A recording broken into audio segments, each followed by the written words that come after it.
Right. Good morning students. ఈరోజు DSC SGT 2020కి సంబంధించి మ్యాథమెటిక్స్లో మనం సంఖ్యామానం అనే చాప్టర్ నుంచి ఒక బ్రాంచ్ నుంచి 6th క్లాస్ అంతా మనం కంప్లీట్ చేసుకున్నాం లాస్ట్ 17 క్లాసెస్లో.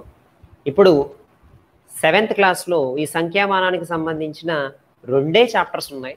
6th క్లాస్లో ఆల్మోస్ట్ ఆల్ 5 చాప్టర్స్ ఉన్నాయి. ఆ 5 చాప్టర్స్ని మనం ఫినిష్ చేసుకున్నాం. Good luck for that. And ఇప్పుడు మనం చేసింది 7th క్లాస్లో 2 చాప్టర్స్ ఉన్నాయి. 2 చాప్టర్స్ కంప్లీట్ చేసుకుంటే 7th క్లాస్ సంఖ్యామానం అయిపోయినట్లే. ఆ తర్వాత మనం 8th, 9th, 10thకి మనం ప్రిఫర్ చేస్తాము. ఇక్కడ 7th క్లాస్లో ఉన్న 2 చాప్టర్స్ ఏంటి అంటే, ఒకటి పూర్ణ సంఖ్యలు ఇంటీజర్స్, అండ్ రెండవది భిన్నాలు మరియు దశాంశ సంఖ్యలు. ఈ 2 చాప్టర్స్ని కనుక మనం ఫినిష్ చేసినట్లయితే మనం 7th క్లాస్లో ఉన్న సంఖ్యామానం అనే టాపిక్ మనం నేర్చుకున్నట్లే. సో ఇక్కడ మీరు అబ్జర్వ్ చేయండి, పూర్ణ సంఖ్యల గురించి మనం ఈరోజు క్లాస్ చెప్పుకోబోతున్నాం. సో పూర్ణ సంఖ్యలు ఇంటీజర్స్లో మనకి ఆల్రెడీ 6th క్లాస్లో ఉన్న చాప్టర్కి కంటిన్యూషన్ అయ్యింది. సో ఇంటీజర్స్లో మనం 6th క్లాస్లో నేర్చుకున్న పాయింట్ ఏంటి అంటే, పూర్ణాంకాల పూర్ణ సంఖ్యల ఇంటీజర్స్ యొక్క ఇంట్రడక్షను, అలాగే ఎడిషను, సబ్ట్రాక్షన్ వరకు మనం నేర్చుకున్నాం. ఇప్పుడు 7th క్లాస్లో మనం నేర్చుకునేది ఏంటంటే మల్టిప్లికేషను, డివిజను, అలాగే వాటికి సంబంధించిన ధర్మాలు అంటే సంవృత, అలాగే సహచర, అలాగే స్థిత్యంతర, తత్సమాంస, విలోమాలు. ఈ ధర్మాల గురించి కొంచెం డీటెయిల్డ్గా చేస్తాము. ఈ డీటెయిల్డ్గా చేసిన దాంతో మనకి 7th క్లాస్లో ఉన్న ఇంటీజర్స్ అనే చాప్టర్ పూర్తవుతుంది. సో కాబట్టి ఇక్కడ నేను మీకు మెన్షన్ చేసేది ఏంటంటే, పూర్ణ సంఖ్యల్లో మనం ఎక్సర్సైజ్ 3 వరకు 7th క్లాస్లో కూడా ఎక్సర్సైజ్ 3 వరకు ఉన్న ప్రాబ్లమ్స్ అన్నీ కూడా మనం 6th క్లాస్లో చేసిన కాన్సెప్ట్ ఎడిషను, సబ్ట్రాక్షను, అలాగే వాటి ఇంట్రడక్షన్ మీరు చేశాం కాబట్టి ఎక్సర్సైజ్ 3 వరకు ఉన్న ప్రాబ్లమ్స్ మీరు కంప్లీట్ చేయండి. కంప్లీట్ చేసిన తర్వాత మనం గుణకారాల్లోకి వెళ్దాం. సో ఫస్ట్ నేను ఈరోజు మల్టిప్లికేషన్, గుణకార ధర్మాలు, పూర్ణాంకంలో గుణకారాల గురించి మాట్లాడుతున్నాం.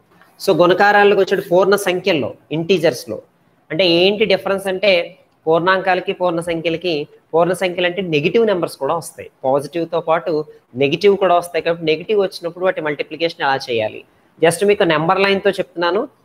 ఎందుకు చెప్తున్నానంటే నెంబర్ లైన్ మీద కూడా కొన్ని క్వశ్చన్స్ అడిగే అవకాశం ఉంది కాబట్టి నెంబర్ లైన్తో చెప్పి మీకు ఇది ఎక్స్ప్లెయిన్ చేస్తాను. సో ఇప్పుడు గుణకారం అంటే మనందరికీ తెలిసిందే రిపీటెడ్ ఎడిషన్, అంటే సంకలనాన్ని ఎక్కువ సార్లు చేస్తే వచ్చేదే గుణకారం. అంటే ఫర్ ఎగ్జాంపుల్ 3 into 2 అంటే మీనింగ్ ఏంటంటే 3 times 2 యాడ్ చేయడం, 2 + 2 + 2. కాబట్టి దీన్ని మనం అప్లై చేసి ఈ నెగిటివ్ నెంబర్స్ కూడా ప్రొడక్ట్ అనేది ఎలాగో క్యాలిక్యులేట్ చేయడం చూద్దాం. అంటే 3 2s అంటే అందరికీ తెలుసు 6. ఎందుకని 6 అంటే 2ని 3 times యాడ్ చేస్తాం. అదే నెంబర్ లైన్ చెప్పేటప్పుడు 0 1 2 3 4 5 6కి వెళ్తే ఇది 1 time 2 times and 3 times. So 3 times add చేసినట్టు 3 2s are 6 వచ్చినట్లు. సో అలాగే ఇక్కడ నేను నెగిటివ్ నెంబర్స్కి మనం చెప్పాలి కాబట్టి 3 into -2కి మనం మెన్షన్ చేసినట్టయితే -2ని 3 times యాడ్ చేసినట్టు. సో -2ని 3 times యాడ్ చేస్తే you will get 0 -1 -2 0 and you will get 3ని -2 times యాడ్ చేయాలి. అంటే 3 times -2ని తీసుకోవాలి. That means -2 + -2 + -2. So what you will get negative side వస్తుంది కాబట్టి ఈ నెంబర్ లైన్లో 0 నుంచి యూ విల్ గో విత్ -1 -2 -3 -4 -5 -6. అంటే ఒక -2 another -2 third -2 you will get -6. So 3 into -2 you got -6. And if you go with similarly -2 into 3, here you have to take -2 into 3 అంటే again this మనం ఎలా అర్థం చేసుకోవాలంటే -2ని 3 times తీసుకుంటే -2 into 3 also will be -6. So అలాగే -3 into -2 కింద చేయడానికి వచ్చినప్పుడు -3 into -2 will become +6. ఇది ఎలా అనేది ఒక సింపుల్ క్విక్గా చెప్తాను. డెరివేషన్ ఎలా వచ్చింది అనేది అది మనకి కాన్సెప్ట్ అర్థం కావడం కోసం మీకు అది దీన్ని ఒకసారి నేను మీకు ఎక్స్ప్లెయిన్ చేస్తాను. ఇప్పుడు 2 into -3 అంటే ఆల్రెడీ -6 అని మనం మెన్షన్ చేసాం కాబట్టి దీన్నే ఇప్పుడు 2 మైనస్లు అయితే ఎలా అవుతుంది అనేది దీన్ని తగ్గించుకుంటూ వెళ్దాం. 2ని 1కి తగ్గిస్తే 1 into -3 you will get -3 and ఇంకొక 1 తగ్గిస్తే 0 ఇంటూ -3 యూ విల్ గెట్ 0. అంటే ఇక్కడ ఏం జరిగిందంటే -6 నుంచి -3 కంటే 3 ప్లస్ 3 యాడ్ చేస్తే -3 వస్తుంది. అలాగే -3కి ఇంకొక 3 యాడ్ చేస్తే 0 వస్తుంది. అంటే ఇక్కడ 1 తగ్గుతూ ఉన్నప్పుడు ఇక్కడ 3 పెరుగుతోంది. సో ఇప్పుడు నేను -1కి వెళ్తే -1 ఇంటూ -3 దీనికి 3 యాడ్ చేస్తే ఐ విల్ గెట్ +3 అంటే మైనస్ ఆఫ్ మైనస్ ఏమైంది ప్లస్ అయింది. So minus of minus plus అయిందంటే సో ఇది మైనస్ ఇంటూ మైనస్ పాజిటివ్ అయిందనమాట. దీనికి ప్రూఫ్ అది. సో అందుకని మీరు ఆ ప్రూఫ్ తెలుసుకుంటే ఈజీగా అర్థమవుతుందని చెప్పాను. సో దీన్ని బట్టి మీరు మల్టిప్లికేషన్స్లో మీరు ప్లస్ ఇంటూ ప్లస్ అంటే 2 పాజిటివ్ 2 ధనపూర్ణ సంఖ్యలను మల్టిప్లై చేస్తే మరలా ధనపూర్ణ సంఖ్య వస్తుంది పాజిటివ్. అలాగే ఒక ధనపూర్ణ సంఖ్య ఒక రుణపూర్ణ సంఖ్యని మల్టిప్లై చేస్తే నెగిటివ్ వస్తుంది. రుణపూర్ణ సంఖ్య ధనపూర్ణ సంఖ్యని చేసినా నెగిటివ్ వస్తుంది. 2 రుణపూర్ణ సంఖ్యలు చేసినా పాజిటివ్ వస్తుంది. అయితే ఇక్కడ ఇంకొక అప్లికేషన్ మనం చాలా జాగ్రత్తగా గమనించాలి. ఏంటి అప్లికేషన్ అంటే ఇప్పుడు మైనస్లో వచ్చినప్పుడు సార్ మీరు 2 నెంబర్స్కే చెప్పారు, 2 కన్నా ఎక్కువ నెంబర్స్ ఉంటే ఏం జరుగుతుంది? ఫర్ ఎగ్జాంపుల్ -2 ఇంటూ -3 ఇంటూ +4 కింద తీసుకున్నాం అనుకోండి. ఇక్కడ మామూలుగా నెంబర్స్ని మల్టిప్లై చేసేస్తాం. 2 ఇంటూ 3 6, 6 ఇంటూ 4 24 చేసేస్తాం. ఇక్కడ నెగిటివ్స్ వచ్చినప్పుడు minus into minus plus, again plus into minus minus. Sir ఇలా 3 నెంబర్స్ ఉన్నప్పుడు మల్టిప్లై చేయడం ఈజీయా సార్? ఒకవేళ ఎక్కడైనా -7 into -2 into -3 into 5 into 2 into -1 into -3 is equal to అంటే మల్టిప్లికేషన్ అడగడు. అక్కడ ఏం అడుగుతాడంటే వచ్చేది ధనపూర్ణ సంఖ్య అవుతుందా రుణపూర్ణ సంఖ్య అవుతుందా అని అడిగే క్వశ్చన్ అవకాశం ఉంది. అది ధనపూర్ణ సంఖ్య అవుతుందా రుణపూర్ణ సంఖ్య అవుతుందా పాజిటివ్ అవుతుందా నెగిటివ్ అవుతుందా చెప్పాలి అంటే నేను ఏం చేయాలి? ఇక్కడ మైనస్లు ఉన్నాయి, ఇక్కడ మైనస్ మైనస్ మైనస్ మైనస్. ఇప్పుడు దీన్ని ఎలా చెక్ చేస్తానంటే ఎన్ని మైనస్లు ఉన్నాయి చూడండి. 1 2 3 4 5 మైనస్లు ఉన్నాయి. 5 మైనస్ ఉన్నాయంటే ఖచ్చితంగా వాటి ప్రొడక్ట్ మైనస్ వస్తుంది. అంటే దీన్ని నేను ఎలా కన్క్లూడ్ చేస్తానంటే అక్కడ ఉన్న నెగిటివ్ సింబల్స్ కనుక ఆడ్ నెంబర్ ఉంటే అంటే బేసి సంఖ్యలో గనక ఉంటే అప్పుడు నాకు మైనస్ వస్తుంది. అలా కాకుండా సరి సంఖ్యలో కనుక ఉంటే అంటే ఈవెన్ నెంబర్ ఆఫ్ టైమ్స్ కనుక ఉంటే పాజిటివ్ వస్తుంది. For example -7 into -4 into 3 into 2 into -5 into -6 ఉందనుకోండి. ఇప్పుడు ధనపూర్ణ సంఖ్య అవుతుందా రుణపూర్ణ సంఖ్య అవుతుందా అంటే మైనస్ ఎన్ని ఉన్నాయి? 1 2 3 4 ఉన్నాయి కాబట్టి పాజిటివ్ అవుతుంది. ఇక్కడ 1 2 3 4 5 ఉన్నాయి కాబట్టి నెగిటివ్ అవుతుంది. అంటే బేస్ సంఖ్యలో ఉంటే కనుక మైనస్ అవుతుంది, సరి సంఖ్యలో ఉంటే కనుక ప్లస్ అవుతుంది. సో ఈ పాయింట్స్ని మీరు గుర్తుపెట్టుకోవాలి ఈ ప్రోడక్ట్లో వచ్చినప్పటికీ. సో దీనికి సంబంధించిన ప్రాబ్లమ్స్ మీరు పేజ్ నెంబర్ 10లో ప్రయత్నించండిలో, అలాగే ఎక్సర్సైజ్ 4లో కూడా దీనికి సంబంధించిన ప్రాబ్లమ్స్ ఉన్నాయి, అది మీరు కంప్లీట్ చేయండి. అది చేసిన తర్వాత ఎక్సర్సైజ్ 4లో కొన్ని మనకి వర్డ్ ప్రాబ్లమ్స్ ఉన్నాయి. ఆ వర్డ్ ప్రాబ్లమ్స్ మనం ఒకసారి చేయబోతున్నాం. అక్కడ ఫస్ట్ చూస్తే ప్రాబ్లం నెంబర్ 3 చూస్తే ఒక శీతలీకరణ ద్వారా 40 డిగ్రీ సెంటీగ్రేడ్ వద్ద గల గది ఉష్ణోగ్రతను ప్రతి గంటకు 5 డిగ్రీల సెంటీగ్రేడ్ చొప్పున చల్లబరిచి అంటే తగ్గించబడితే శీతలీకరణం ప్రారంభించిన 10 గంటల తర్వాత గది ఉష్ణోగ్రత ఎంత ఉంటుంది? అసలు మొట్టమొదటిగా గది ఉష్ణోగ్రత వాళ్ళు చెప్పింది 40 డిగ్రీ సెంటీగ్రేడ్. వాళ్ళ తర్వాత మెన్షన్ చేసింది ప్రతి గంటకు 5 డిగ్రీల సెంటీగ్రేడ్ తగ్గిపోతుంది. అంటే ప్రతి గంటకి ఎంత తగ్గుతుంది అనేది మనం రాసుకోవాలి. 5 డిగ్రీల సెంటీగ్రేడ్ తగ్గును. అలాగే ఇక్కడ ఏం చెప్పారంటే శీతలీకరణ ప్రారంభించిన 10 గంటల తర్వాత ఎంత ఉష్ణోగ్రతకి ఉంటుంది? 10 గంటల తర్వాత మనం క్యాలిక్యులేట్ చేయాలి. సో ఇక్కడ మనం అబ్జర్వ్ చేస్తే 1 గంటకి 5 సెంటీగ్రేడ్లు తగ్గితే జనరల్ క్వశ్చనే 10 గంటలకి ఎన్ని తగ్గుతుంది? ఈ 2 మల్టిప్లై చేస్తాం. 10 ఇంటూ తగ్గడాన్ని మనం ఎలా రిప్రజెంట్ చేస్తామంటే మైనస్తో రిప్రజెంట్ చేస్తాం. సో కాబట్టి -5 అని రాసుకుంటే 10 ఇంటూ -5 యూ విల్ గెట్ -50. ఇక్కడ -50 డిగ్రీ సెంటీగ్రేడ్ వరకు 10 గంటల తర్వాత తగ్గుతుంది. అయితే అప్పుడు దాని ఉష్ణోగ్రత ఎంత ఉంటుంది అంటే మనకి ఇప్పుడు ప్రజెంట్ 40 డిగ్రీస్ ఉంది. 10 గంటల తర్వాత అనేటప్పటికి ఈ -50 డిగ్రీస్ని దానికి యాడ్ చేయాలి. సో యాడ్ చేస్తే ఏమవుతుంది? 40 -50 మనం ఆల్రెడీ ప్రీవియస్ క్లాస్లో నేర్చుకున్నాము. 40 -50 అంటే డిఫరెంట్ సింబల్స్ ఉన్నాయి కాబట్టి సబ్ట్రాక్ట్ చేయాలి.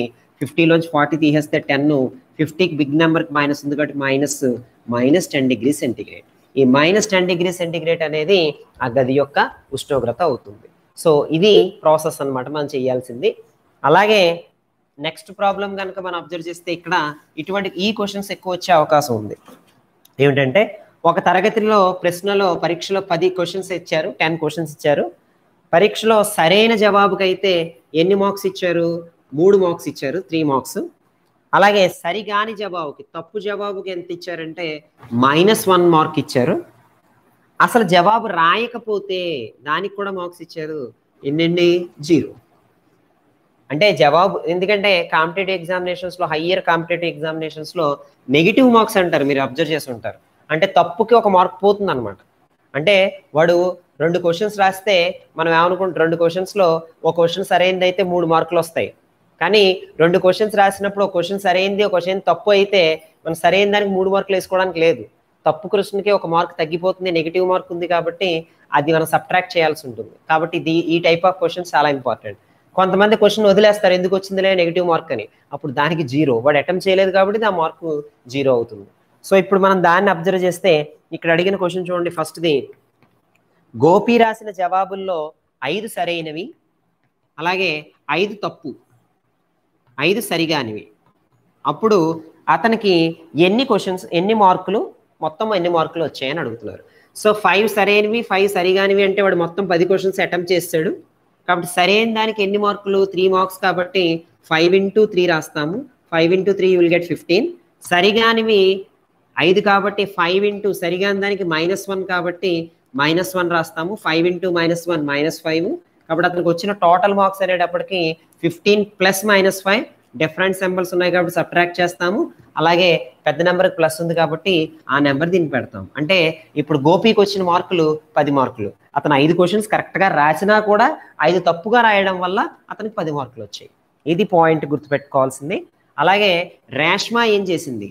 రేష్మాకేమో 10 జవాబులు రాసేసింది. అందులో 7 సరైనవి. సో 7 సరైనవి అనగానే మనం ఏం చేయొచ్చు? 7 into 3 రాయొచ్చు, 21. ఇప్పుడు ఎన్ని సరికానివి? మొత్తం 10 క్వశ్చన్స్ రాసింది కాబట్టి సరికానివి 3.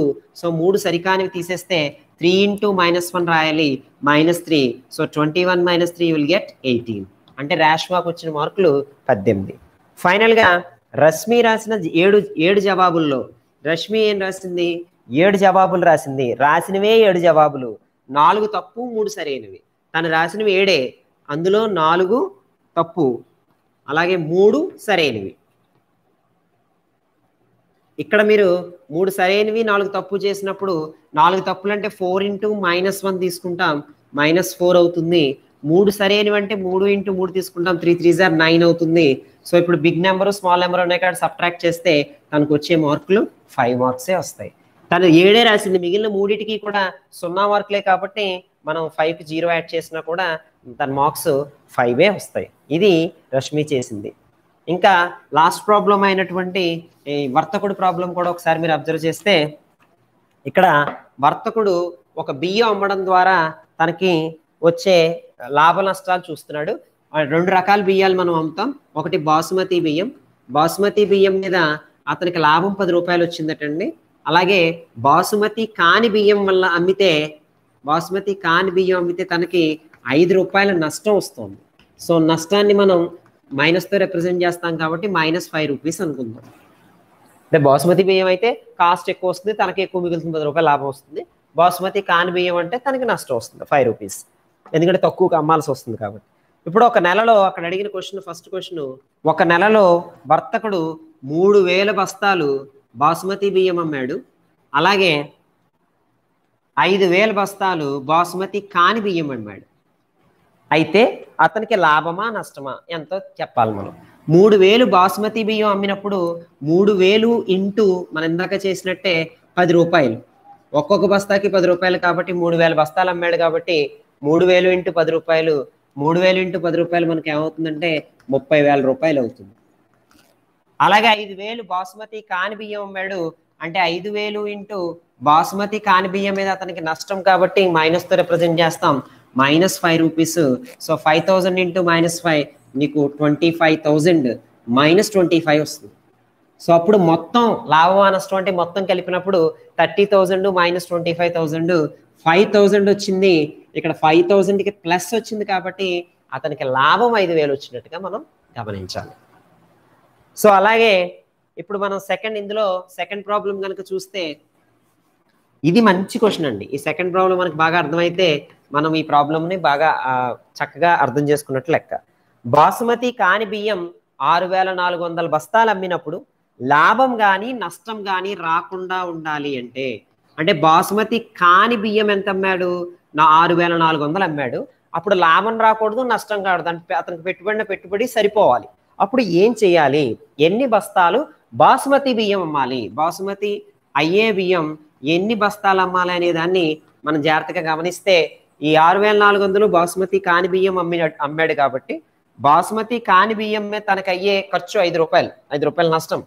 సో అది మనం సమప్ చేయాలి, సబ్సిడీ చేయాలి అంటే ఈ 6,400ని ఎంత బాసుమతి కాని బియ్యానికి 5 రూపాయలు కాబట్టి 5 రూపాయలతో నువ్వు మల్టిప్లై చేస్తే 5 0 0 0 5 4 22 5 6 32,000 అంటే అతనికి పెట్టుబడి 32,000 అయింది. 5 రూపాయలు అంటే -32,000 మనకి యాక్చువల్గా అయితే.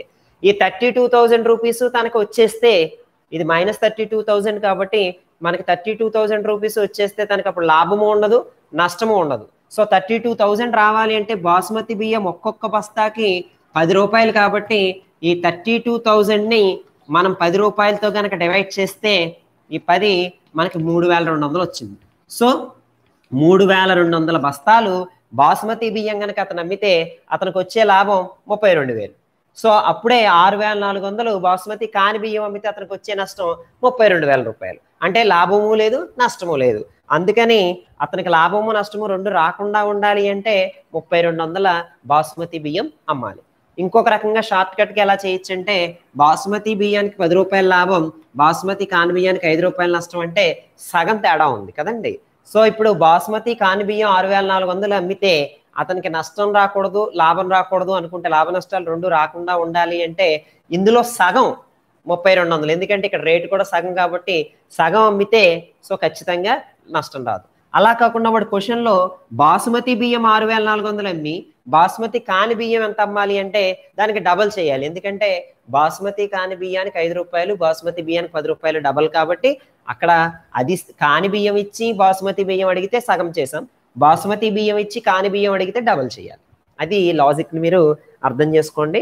సో ఇది మనకి వర్డ్ ప్రాబ్లమ్స్, దీనికి సంబంధించింది, గుణకారాలకి సంబంధించింది. అలాగే పూర్ణ సంఖ్యల భాగాహారం కూడా మీరు అబ్జర్వ్ చేస్తే భాగాహారంలో ఎప్పుడు కూడా మీరు అబ్జర్వ్ చేయండి, నెంబర్స్ని తీసుకున్నప్పుడు 2 × 3 6 అని రాసామనుకోండి.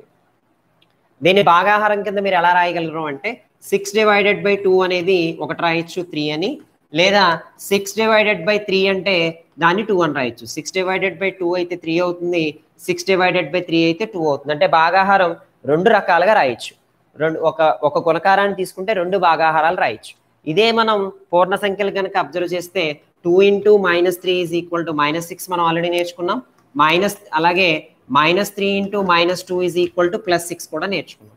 దీన్ని మనం అబ్జర్వ్ చేస్తే భాగాహారాల్లో ఇక్కడ జాగ్రత్తగా వినండి, -6/2 తీసుకుంటే -6ని 2తో డివైడ్ చేస్తే మీకు -3 వస్తుంది, ఇలా రాయొచ్చు. అలాగే దీన్ని -6/-3 రాస్తే 2 కింద కూడా రాయొచ్చు దీని నుంచి.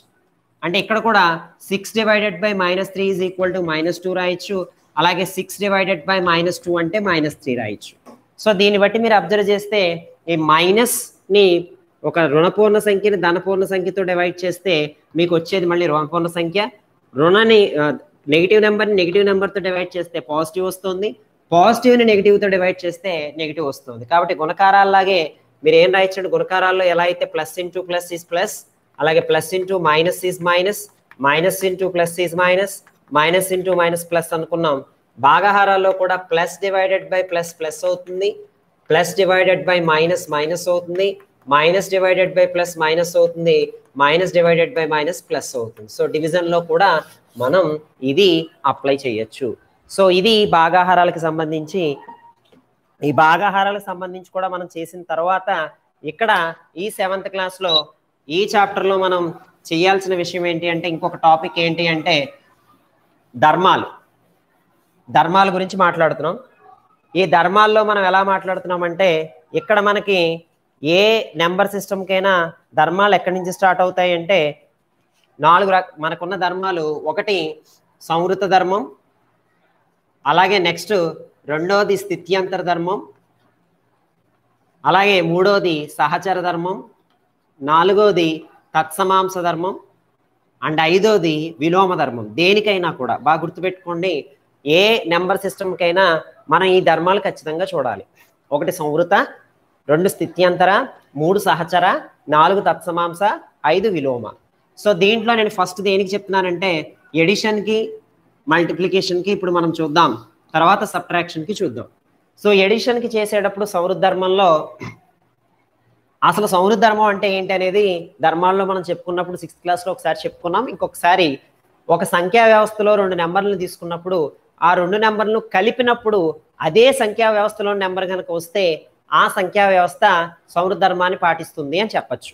అంటే ఇక్కడ రెండు ఇంటీజర్స్ని తీసుకున్నప్పుడు అంటే 2 + 3 లేదా -2 + 3 లేదా 2 + -3 లేదా -2 + -3 ఇలా రెండు ఇంటీజర్స్ని తీసుకున్నప్పుడు వాటి యాడ్ చేసినప్పుడు మళ్ళా ఇంటీజర్ వస్తుందా లేదా? 2 + 3 5 ఇంటీజరే, -2 + 3 1 ఇంటీజరే, 2 + -3 -1 ఇంటీజరే, -2 + -3 -5 ఇంటీజరే. సో రెండు ఇంటీజర్స్ని యాడ్ చేసినప్పుడు మనకు ఖచ్చితంగా మళ్ళీ ఇంటీజర్ వచ్చింది కాబట్టి ఇది పూర్ణ సంఖ్యల వ్యవస్థ సంవృత ధర్మాన్ని ఎడిషన్లో చేస్తోంది అని చెప్పచ్చు. సో ప్రాబ్లం ఎలా అడగచ్చు అంటే ఇక్కడ 2 + -3 = -1 ఇది ఏ ధర్మము? సంవృత ధర్మము, సంకలనం దృష్ట్యా సంవృత ధర్మము.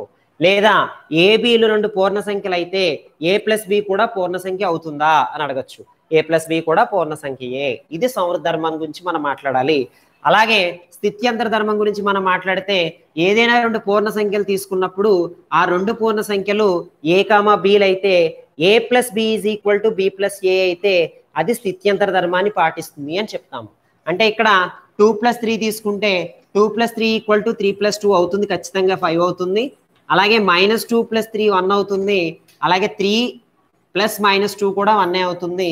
అలాగే -2 - 3 అన్న -3 - 2 అన్న సేమ్ ఆన్సర్ వస్తుంది. కాబట్టి ఎలా చేసినా కూడా a + b b + a అవుతుంది. కాబట్టి దీనిని మనం స్థిత్యంతర ధర్మం పూర్ణ సంఖ్యలు ఖచ్చితంగా పాటిస్తాయని మనం చెప్పచ్చు.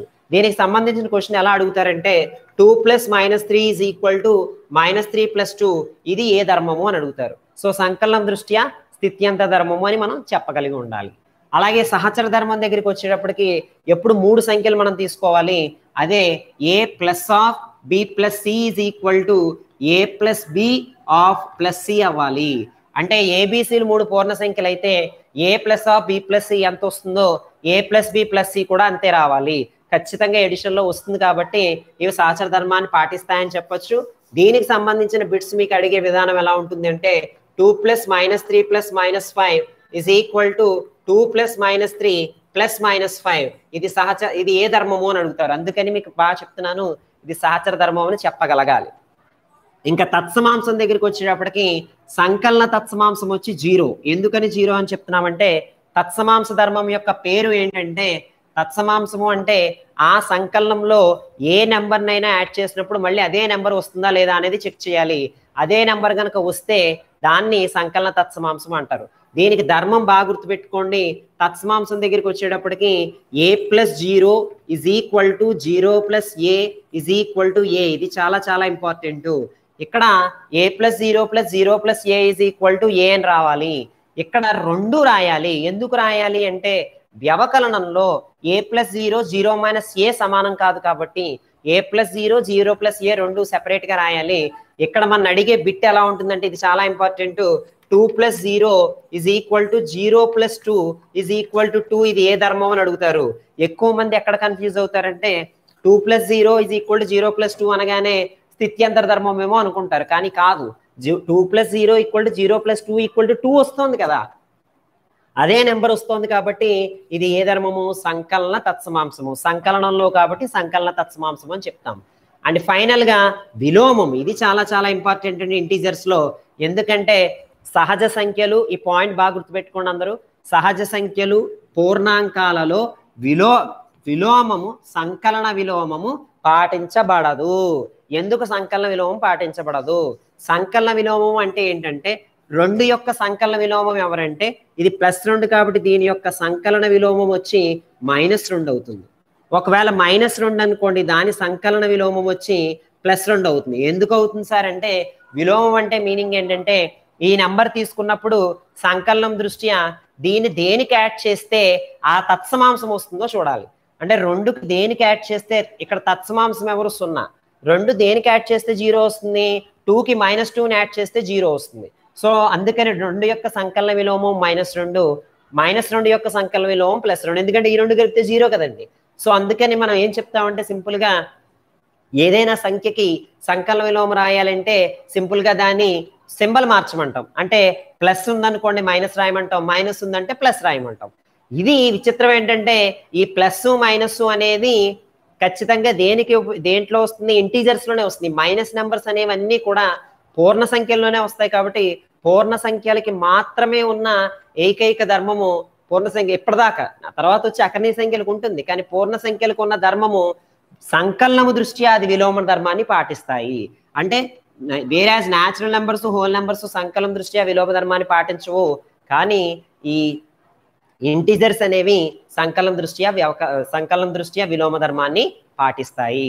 ఇవి చాలా ఇంపార్టెంట్. ఇప్పుడు దీనికి సంబంధించి గుణకారం యొక్క ధర్మాలు కూడా మనం ఒకసారి చూసేద్దాం. ఇక్కడ గుణకారం యొక్క ధర్మాలు కనుక మనం చూస్తే ఈ గుణకారం యొక్క ధర్మాల్లో సేమ్ ఇందాకలాగే సమృద్ధ ధర్మం అంటే ఏ 2 ఇంటీజర్స్ ని మల్టిప్లై చేసినా ఈ మల్టిప్లై చేసిన వచ్చే నెంబర్ కూడా ఇంటీజర్ అవ్వాలి. అది మనం చెక్ చేద్దాం. 2 × 3 ఏమైంది, 6 అయింది. అలాగే 2 × -3 ఏమైంది, మనకి -6 అయింది. -2 × 3 కూడా -6 అయింది. -2 × -3 కూడా +6 అయింది. ఆ వచ్చేవన్నీ ఇంటీజర్స్ అయ్యాయి. కాబట్టి గుణకారం దృష్ట్యా ఇవి ఖచ్చితంగా సమృద్ధ ధర్మాన్ని పాటిస్తాయి. అలాగే స్థిత్యంతర ధర్మానికి వస్తే స్థిత్యంతర ధర్మం ఎవరు అంటే a × b = b × a. ఇక్కడైతే a + b = b + a అవ్వాలి. స్థిత్యంతర ధర్మంలో a × b = b × a అవ్వాలి. ఎందుకంటే 2 నెంబర్స్ ని మనం మల్టిప్లై చేసినప్పుడు 2 × 3 ఎంత వస్తుందో 3 × 2 కూడా అంతే రావాలి, ఖచ్చితంగా వస్తుంది మల్టిప్లికేషన్ లో, నో డౌట్. కాబట్టి ఇక్కడ a × b ఖచ్చితంగా b × a కి ఈక్వల్ అవుతుంది. కాబట్టి పూర్ణ సంఖ్యలు గుణకారం దృష్ట్యా స్థిత్యంతర ధర్మాన్ని ఖచ్చితంగా పాటిస్తాయి. అలాగే సహచర ధర్మం వచ్చినప్పటికి 3 నెంబర్స్ తీసుకోవాలి. అంటే a × bc = ab × c అవ్వాలి. అంటే ఇక్కడ ఫర్ ఎగ్జాంపుల్ ఇక్కడ 2 × 3 × 4 తీసుకుంటే అక్కడ వాళ్ళు నెగిటివ్ నెంబర్స్ తీసుకోండి. ఇక్కడ 2 × -3 × 4 తీసుకోండి. ఇక్కడ 2 × -3 × 4 -12 అవుతుంది. 2 × -12 వచ్చి -24 అవుతుంది. అలాగే ఇక్కడ రైట్ సైడ్ చూస్తే 2 × -3 -6 అయింది. -6 × 4 -24 అయింది. సో -24 -24 ఈక్వల్ అయింది. కాబట్టి a × bc ab × c కి స్థిత్యంతర ధర్మం ఖచ్చితంగా సహచర ధర్మం ఖచ్చితంగా పాటించబడుతుంది. అంటే గుణకారం దృష్ట్యా పూర్ణ సంఖ్యలు సహచర ధర్మాన్ని ఖచ్చితంగా పాటిస్తాయి. ఇంకా తత్సమాంసం దగ్గరికి వచ్చేటప్పటికి గుణకారంలో ఏ నెంబర్ని మల్టిప్లై చేస్తే అదే నెంబర్ వస్తుంది అనేది మనం అబ్జర్వ్ చేస్తే గుణకారంలో ఇప్పుడు ఏ నెంబర్ని తీసుకున్నా a × 1 = 1 × a = a. సో ఇక్కడ తత్సమాంసం ఎవరు అవుతారంటే 1 అవుతారు. ఇది మీరు బాగా గుర్తుపెట్టుకోవాలి. సో 1 అంటే ఇక్కడ గుణకార తత్సమాంసం 1, సంకలన తత్సమాంసం 0. సో సంకలన తత్సమాంసం ఎడిటివ్ ఐడెంటిటీ 0 కాబట్టి న్యాచురల్ నెంబర్స్ ఎడిటివ్ ఐడెంటిటీ ధర్మాన్ని తీసుకోవు, ఎందుకంటే 0 లేదు కాబట్టి. అలాగే ఇక్కడ 1 మాత్రం న్యాచురల్ నెంబర్స్ కి ఉంటుంది, హోల్ నెంబర్స్ కి ఉంటుంది, ఇంటీజర్స్ కి ఉంటుంది. సో కాబట్టి 1 అనేది గుణకార తత్సమాంసము. గుణకార తత్సమాంసం ఇంటీజర్స్ లో ఉంది కాబట్టి ఈ తత్సమాంస న్యాయాన్ని గుణకారం దృష్ట్యా ఖచ్చితంగా ఇవి పాటిస్తాయి. ఇంకా చివరిది విలోమం. ఇది చాలా ఇంపార్టెంట్. విలోమం అంటే మనకి ఇప్పుడే చెప్పాను ఇందాక మీకు, సంఖ్యల విలోమం అంటే ప్లస్ ఉంటే మైనస్ రాయమన్నాను, గుణకార విలోమం ఉంటే ఇంటూ ఉంటే డివైడెడ్ బై రాయాలి. ఎందుకంటే ఆ రెండింటిని మల్టిప్లై చేస్తే తత్సమాంసం రావాలి. అంటే 2ని దేంతో మల్టిప్లై చేస్తే 1 వస్తుంది, దేంతోనూ చేస్తే రాస్తారు, 2తో డివైడ్ చేస్తే వస్తుంది. దాన్ని ఎలా చెప్తామంటే 1/2తో మల్టిప్లై చేస్తే 2 క్యాన్సిల్ అయ్యి 1 వస్తుంది. సో 2 యొక్క గుణకార విలోమం వచ్చి 1/2. అలాగే 1/2 యొక్క గుణకార విలోమం వచ్చి 2. అలాగే -2 యొక్క గుణకార విలోమం వచ్చి 1/-2. అలాగే 1/-2 యొక్క గుణకార విలోమం వచ్చి -2. అలాగే 2/3 యొక్క గుణకార విలోమం వచ్చి 3/2. 3/2 యొక్క గుణకార విలోమం వచ్చి 2/3. అలాగే -2/3 యొక్క గుణకారం విలోమం వచ్చి -3/2. ఎందుకని రాస్తున్నాను -3/2? మైనస్ ఇంటూ మైనస్ ప్లస్ వస్తుంది. అలాగే 2 క్యాన్సిల్ అయిపోతుంది, 3 క్యాన్సిల్ అయిపోతుంది. సో మనకి 1 వస్తుంది. అంటే విలోమం కట్టాలంటే ఇక్కడ గుణకారం దృష్ట్యా విలోమం కట్టాలంటే రెండింటిని మల్టిప్లై చేస్తే తత్సమాంసం రావాలి, ఐడెంటిటీ రావాలి. కాబట్టి 1 వచ్చింది. కాబట్టి గుణకార విలోమం ఏమవుతుంది అంటే ఏ యొక్క గుణకార విలోమము 1/a అవుతుంది. ఏ యొక్క గుణకార విలోమం 1/a అయినప్పుడు ఫర్ ఎగ్జాంపుల్ 2 యొక్క గుణకార విలోమం 1/2 అయింది. కానీ 1/2 అనేది ఇంటీజర్ కాదు. సో గుణకారం దృష్ట్యా ఇంటీజర్స్ విలోమ ధర్మాన్ని పాటించదు. ఇది ఒక్కటే ఇప్పటిదాకా పాటించని ధర్మం మనకి ఇప్పటి వరకు పూర్ణ సంఖ్యల్లో. కాబట్టి వీటికి సంబంధించిన క్వశ్చన్స్ కూడా ఎలా ఉంటాయి అంటే 2 × 3 = 6 ఇది ఏ ధర్మము అని అడుగుతారు. ఏ ధర్మము అంటే గుణకారము దృష్ట్యా సంవృత ధర్మము. అలాగే 2 × 3 = 3 × 2 ఏ ధర్మము అని అడుగుతారు. ఏ ధర్మం అండి ఇది? స్థిత్యంతర ధర్మం. ఎందుకంటే a × b = b × a కాబట్టి.